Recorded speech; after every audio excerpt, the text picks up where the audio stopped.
জনাইছে মুহূৰ্তৰ এটা ব্ৰেকিং নিউজ ৰাজ্যৰ বিভিন্ন প্ৰান্তত ডাম্পাৰৰ দৌৰাত্ম্য অব্যাহত এবাৰ চিৰাং জিলাৰ তুলসীজোৰা আইনৈ সাগ্ৰামা দলঙৰ কাষতে শিলবালি কঢ়িয়াই নিয়া ডাম্পাৰে মহতিয়াই নিলে এগৰাকী পথচাৰী বৃদ্ধা মহিলা ফলত থিতাতে নিহত হয় পথচাৰীগৰাকী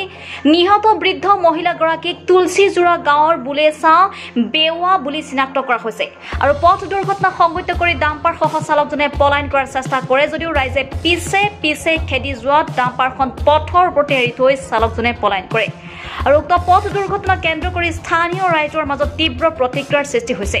একাংশ উত্তেজিত ৰাইজে পথ অৱৰোধ কৰি দিয়ে ফলত পথছোৱাত যাতায়াত ব্যাহত হৈ পৰে আৰু ঘটনাস্থলীত আৰক্ষী উপস্থিত হৈ পৰিস্থিতি নিয়ন্ত্ৰণ কৰে চাওক ৰাতিপুৱাই এই বৃদ্ধাগৰাকীক আছামমালা গাড়ীয়ে যি এক্সিডেণ্ট কৰি মৃত্যুবৰণ কৰিলে এই বৃদ্ধগৰাকীক আমি এবিএমচিৰ ফালৰ পৰা শোকবেদনা কৰিছোঁ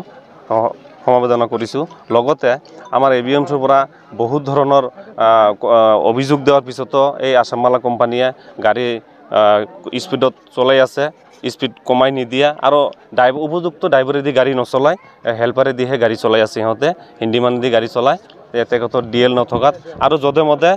মদ ভাং খাই কিনি গাড়ী চলায় ক'লেও মানে ইহঁতে কৰ্তৃপক্ষই কোনো ধৰণৰ গুৰুত্ব নলয় আৰু এতিয়া আপোনালোকৰ কি বিচাৰে আমাৰ এইখিনি আমি বিচাৰোঁ এইখিনি যে এইখন ৰাস্তা যাতে আপোনালোকে গাড়ী চলালেও অলপ স্পীড কমাই দি চলায় আৰু যি বৃদ্ধাগৰাকী আমাৰ এতিয়া আজিৰ ডেটত স্পট ডেট হ'ল সেই বৃদ্ধাগৰাকীৰ পৰিয়াল যাতে শান্তি পায় লগতে তেখেতৰ যাতে উপযুক্ত ক্ষতিপূৰণ যাতে চৰকাৰে আমাক দিয়ে আৰু কি